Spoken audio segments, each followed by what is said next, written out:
The LCD 16x2 module is a simple yet powerful display unit capable of showing alphanumeric characters in a grid of 16 columns by 2 rows.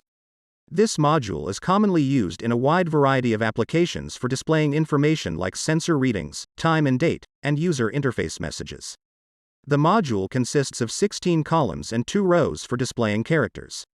It utilizes a parallel or serial interface for communication with microcontrollers. Data is sent to the LCD's internal memory, called DDRAM, from where it is displayed on the screen. Commands can also be sent to control cursor movement, clear the display, or adjust other settings. The LCD 16x2 module is a standard liquid crystal display, LCD, used for displaying alphanumeric characters and simple graphics.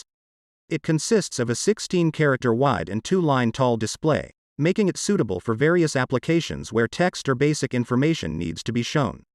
These modules are commonly used in digital clocks, temperature displays, and other electronic devices requiring visual output.